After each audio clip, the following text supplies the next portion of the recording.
साथियों नमस्कार, आपका स्वागत है बुंदेलखंड नेचुरल्स में। साथियों आज मेरे साथ आप देख रहे हैं आरसीटी बांदा से माननीय डायरेक्टर साहब ब्रिजेश कुमार जी आए हुए हैं हमारे यहाँ अपनी टीम को लेकर के।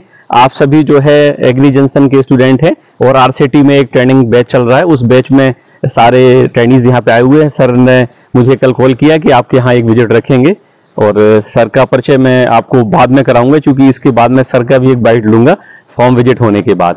तो जैसे मैंने आपसे साथियों बताया अभी कि यहाँ पे पूरा ये फार्म नेचुरल फार्म है और ये लगभग 2.5 हेक्टेयर में फैला हुआ फार्म है। यहाँ पे हम इसे 100% प्राकृतिक तरीके से ही खादें बनाते हैं, प्राकृतिक तरीके से पेस्टिसाइड फंगिसाइड तैयार करते हैं और अपनी खेत में यहाँ पे उसको प्रयोग करते हैं।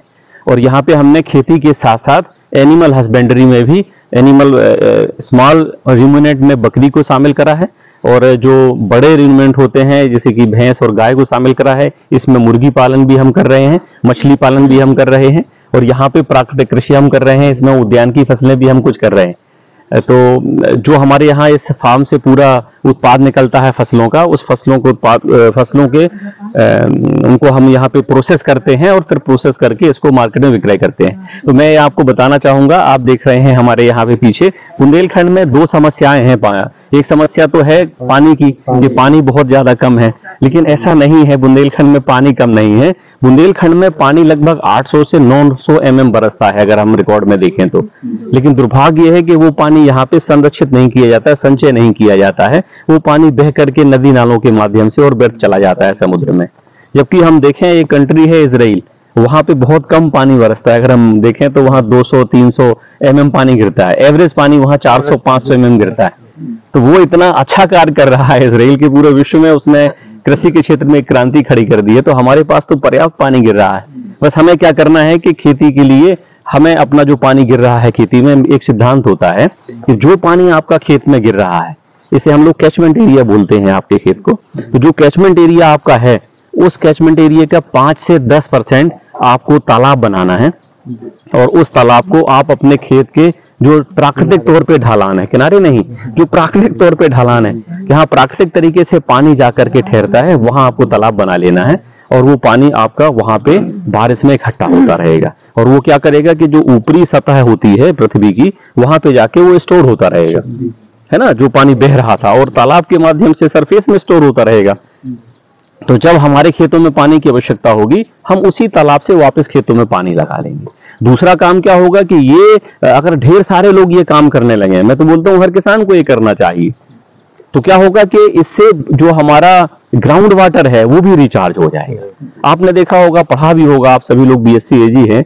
अभी चेन्नई में एक क्राइसिस हुआ था पानी का, 1500 से 2000 फीट पानी नीचे चला गया था। और बुंदेलखंड में अभी भी 3 डिस्ट्रिक्ट ऐसे हैं, झांसी, महोबा और चित्रकूट, जो भारत में डार्क जोन में है। लगभग 120 के आसपास जिले हैं भारत में, तो ये डार्क जोन में है। तो हम लोगों को बस छोटा सा प्रयास करना है कि एक तालाब बनाना है। इसके पहले हम खेत पे मेड़ बना सकते हैं, मेड़ पे भी हम पानी इकट्ठा कर सकते हैं। दूसरा समस्या बुंदेलखंड में है अन्ना पशुओं की। कभी आपने सोचा कि ये पशु अन्ना क्यों होते हैं? उसका केवल एक ही कारण है कि ये पशु दूध नहीं देते। अगर पशु दूध देता रहता है तो कभी कोई व्यक्ति इनको छोड़ता नहीं। अगर वो दूध देते रहेंगे तो आपके पशु अन्ना नहीं होंगे। दूसरा, अगर दूध ना दें तो उन्हें फ्री में खाने को मिलता रहे। भाई यही तो है ना कि दूध देता है तो उसे विक्रय करके पैसा आता है, तो लोग उसे छोड़ते नहीं। और यदि ऐसा कुछ हो जाए भगवान की ओर से कि फ्री में ही खाने को मिल जाए तो कोई टेंशन ही नहीं है, फिर दूध दे चाहे ना दे, वो बंधा ही रहेगा हमारे खूंटे पे और थोड़ा सा उससे कुछ उपयोग होता रहे। तो उपयोग हम सभी जानते हैं कि पशु हमारा गाय हो, भैंस हो, बकरी हो या और अन्य पशु हो, ये सारे जो बीट करते हैं, लेड़ी करते हैं, गोबर करते हैं, इसमें ढेर सारे सूक्ष्म जीव होते हैं और ये इनकी बहुत अच्छी क्वालिटी की खाद बनती है। मैं एक नया व्यक्ति नहीं हो गया हूँ, पहला आ गया हूँ कि मैं आपको खाद के फायदे बता रहा हूँ। ये हमारे अनंत काल से चलता रहा, जब से खेती की शुरुआत हुई है तब से प्राकृतिक खादें ही डाली जाती थी, गोबर की खादें। लेकिन धीरे धीरे एक ऐसा समय आया कि लोग रासायनिक खादों की ओर बढ़ गए और उसका दुष्परिणाम भी आज हमारे सामने है कि हमारे खेत बंजर होते जा रहे हैं। जो हम फर्टिलाइजर डाल रहे हैं वो यूटिलाइज नहीं हो रहे हैं सही तरीके से और वो फिक्स होते जा रहे हैं खेत में, तो परेशानी आ रही है। अब ये बातें रिसर्च में भी सिद्ध हो रही हैं कि हमें गोबर की खादों का प्रयोग करना है। गोबर की खादें अच्छी होती हैं, उसमें ह्यूमस अच्छा होता है, बायोमास अच्छा मिलता है, खेत में बैक्टीरिया जो है ज्यादा ग्रोथ करते हैं, फ्रेंडली बैक्टीरिया ज्यादा ग्रो करते हैं। तो हमें लोगों को ये फायदे बताना है और पशुओं के खाने के लिए कुछ फ्री में इंतजाम करना है, उनका दूध बढ़ाना है। तो फ्री में इंतजाम करने के लिए हमने ये आपके पीछे आप देखिए, थोड़ा सा हट जाइएगा, ये हमने नेपियर लगा रखी है। ये नेपियर नाम की घास है। हाँ, ये घास एक बार हमने लगाई थी लगभग 2015 में। अभी क्या समय चल रहा है, 2023, तो लगभग 8 वर्षों से ये फसल चल रही है सर। एक वर्ष हमने लगाई थी, इसके बाद हम इसे काटते रहते हैं। आपने देखा ऊपर से कट गई, फिर से नीचे ग्रो हो जाती है अपने आप। हाँ सर, और इसमें हम जो हमारे यहाँ गोबर की खादें हम तैयार करते हैं, वो हम इसे डाल देते हैं हर एक महीने में, 1.5 महीने के अंतराल पे, और पानी लगाते रहते हैं। तो बहुत अच्छी बात। तो आपको आपके पशुओं को फ्री में खाने के लिए ये मिल जाएगा। अब इसको आप देखिए कि एक बार लगाने से आप देखिए 8 साल हो गए, और बराबर ये मतलब जो है आपको चारा मिल रहा है। और इसको मुख्य खेत में भी हमने नहीं बोया है, हमने इसको बोया है बाउंड्री पे। तो अगर आप चाहें तो मुख्य खेत में भी इसे बो सकते हैं, बाउंड्री पे भी बो सकते हैं। अगर बाउंड्री पे लगा देंगे तो ये डबल काम करेगी, बैरियर क्रॉप का काम करेगी। दूसरी जो खेत में फंगीसाइड हैं या दूसरे जो कीट हैं, वो हवा के माध्यम से आपके खेत में नहीं आएंगे, यही बैरियर हो जाएंगे, रुक जाएंगे। तो ये बहुत अच्छा तरीका है, इसे आप कर सकते हैं। इसको करने से आपको फ्री में खाद मिलेगी, जानवरों के खाने के लिए हरा चारा मिलेगा, और जब आप पोषक चारा खिलाएंगे पशुओं को, अच्छा, ये कंटिन्यूएशन में लगातार ये उगती रहती है? हाँ सर, ये लगातार उगती रहती है। नेपियर का एक डोरमेंसी पीरियड होता है। अच्छा। क्योंकि ये कम टेम्परेचर पे ना डोरमेंसी में चली जाती है। अच्छा। और ये हर क्रॉप के साथ होता है, चाहे आप उद्यान की फसलें ले लें, चाहे चारा फसलें ले लें। लेकिन अच्छी बात यह है कि ये बहुवार्षिक फसल है, एक बार लगा देना है, वर्षों तक चलती रहेगी। बहुत अच्छी है ना, कई वर्षों। इसका डोरमेंसी है केवल 1 महीने, और उसमें भी सूखती नहीं है ये से समझ लीजिए कि ग्रोथ स्लो हो जाती है। अगर आप इसकी रेगुलर कटिंग करते रहेंगे तो ठंडी में लगभग मान लीजिए आप 10 जनवरी के आसपास, ये जनवरी के फर्स्ट वीक में इसमें डोरमेंसी आ जाती है। आप काट लेंगे तो बढ़ेगी नहीं, ग्रोथ नहीं होगी, स्लो ग्रोथ हो जाएगी। नहीं काटेंगे तो ये फूल आ जाएंगे थोड़ा सा। तो ये आपको बस देखना है कि 1 से 1.5 महीने ये डोरमेंसी में रहती है। लेकिन रबी फसल एक ऐसा मौसम होता है रबी का, जिसमें खेत में खूब सारा चारा होता है, खूब सारी फसलें होती हैं। तो आप इन फसलों को लेके भी लाभान्वित हो सकते हैं अपने पशुओं को। आइए हम अगली यूनिट पे चलते हैं। ये यहाँ पे हमने, आप देख रहे हैं, ये हॉर्टिकल्चर क्रॉप को हमने लगा रखा है। और यहाँ पे मेढ़ों के ऊपर जैसे ही गेट हमने, एंट्रेंस है हमारा, आप देख रहे हैं दोनों साइड हमने तरह तरह की उद्यान की फसलें लगाई। इसमें अमरूद भी है, इसमें आम भी है, इसमें नींबू भी है, सहतूत भी है इसमें, है ना। और इसे हमने आप देखें बहुत पास लगाया है, बहुत सघन लगाया है। तो ये अति सघन प्रणाली कहलाती है, हाई डेंसिटी हॉर्टिकल्चर क्रॉप्स के लिए।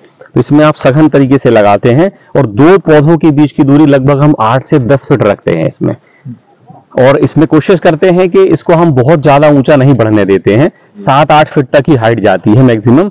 और इसकी कटिंग लगाने का ये कारण है, हम करते हैं, हाइट में नहीं बढ़ने देते सर। और इससे क्या होता है कि जगह का सदुपयोग हो जाता है। और बहुत क्या कटिंग करते हैं? हाँ सर, 1 वर्ष में एक बार इसकी कटिंग और प्रूनिंग होती है बड़े पौधों की। और जब छोटा प्लांट लगाते हैं तो 1 वर्ष से 2 वर्ष तक शुरू से ही उसकी कटिंग और प्रूनिंग पे ध्यान दिया जाता है। तो क्या होता है, जैसे पेड़ अपने मन से बढ़ता है तो वो उसकी शाखाएं निकलती हैं, जो छत्रक बनता है वो टेढ़ा मेढ़ा बनता है, और शुरू से ही जमीन की नीचे से ही शाखाएं निकलने लगती हैं। तो प्रयास करना है कि 2-3 फीट तक, 2.5 फीट तक शाखाएं नहीं निकलने देना है, इसके बाद शाखाएं निकलने देना है। और चारों ओर शाखाएं निकलें, तो बहुत हाइट में जब हमारा पौधा नहीं बढ़ेगा तो फल को तोड़ने में आसानी होगी, अन्यथा फल तोड़ाई में समस्या होती है, और जगह भी छोटी रहेगी। और इस, अगर आप कैमरे को घुमा के दिखाएंगे, आम का पौधा है ये, अमरूद का पौधा है, तो आप देखेंगे इधर अमरूद में फल आ रहे हैं, आम का पौधा भी सघन है। ये पौधे एक दूसरे से हाथ मिलाते हुए कंडीशन में खड़े हैं, एक दूसरे को चूमते हुए खड़े हैं। तो ये पौधों में भी जो है ना, एक दूसरे के प्रति स्नेह रहता है, प्रेम रहता है, और ये एक दूसरे से बातें भी करते हैं। विशेष रूप में पौधे एक अपनी जड़ों के माध्यम से एक दूसरे को कम्युनिकेशन करते हैं। तो यदि हम इस तरीके से डिफरेंट प्लांट्स को लगाते हैं, एक से अधिक पौधों को एक साथ लगाते हैं। आप ये हमारी अगली यूनिट देख रहे हैं। जैसे मैंने आपसे पूर्व में भी बताया था कि ये जो हमारा फार्म है ये इंटीग्रेटेड फार्म है। इसे मैं कहता हूं उन्नत सजीव खेती आधारित SFS मॉडल, यानी कि सस्टेनेबल फार्मिंग सिस्टम मॉडल। तो इस पूरे खेत में हमने ऐसी व्यवस्था करी है कि यहाँ हमें पूरे वर्ष भर खाने के लिए विभिन्न तरह के फल मिले, पूरे वर्ष भर जो चाहे दलहन हो, दालें हो, चावल हो, सब्जियां हो, गेहूं हो, और अन्य अनाज हो, मोटे अनाज हो, मसाले हो, वो हमें सब खाने के लिए यहाँ मिलते रहे। और यहाँ पे हमने खेती के साथ में पशुपालन को भी समेकित किया है, इंटीग्रेट किया है। तो आप देख रहे हैं ये हमारी अगली यूनिट है, ये बकरी पालन की यूनिट है। यहाँ पे आप देख रहे हैं ये स्टॉल फीड मेथड में हम यहाँ कुछ बकरी पालन कर रहे हैं। स्टॉल फीड का मतलब होता है कि बकरी 24 घंटे आपके फार्म पे रहेगी, बाहर नहीं जाएगी। और ये समस्या इसलिए आ रही है क्योंकि दिन प्रतिदिन चारागाहें खत्म होती जा रही हैं, चारागाहें कम होती जा रही हैं। तो यदि आपको जानवर भविष्य में पालना है तो आपको अपनी व्यवस्था स्वयं करनी पड़ेगी। आप जंगल में या घुमा करके जानवर को नहीं पाल सकते हैं। तो ये जो विधि है जिसे स्टॉल फीड हम कहते हैं, जिसमें बकरी 24 घंटे बच्चा जन्म लेने से लेकर के और बड़ा होने तक, विक्रय होने तक फार्म में ही 24 घंटे रहता है। तो ये विधि काफी पॉपुलर हो रही है। इस विधि में काफी सारे फायदे भी हैं और कुछ नुकसान भी हैं। फायदे ये हैं, इस विधि में सबसे बड़े फायदा तो है कि चोरी जाने की समस्या नहीं होती है। आपने देखा होगा जंगल में लोग जानवर ले जाते हैं, तो बकरी एक ऐसा प्राणी है उसकी चोरी भी बहुत ज्यादा होती है। तो एक ये इसमें फायदा है। दूसरा कि इसमें आपका एनिमल इन्फेक्टेड नहीं होता, जंगल में जाएगा, गंदा पानी पिएगा, दूसरे जानवरों के जो संक्रमित जानवर हैं उनके संपर्क में आएगा तो वो जानवर बीमार पड़ेगा।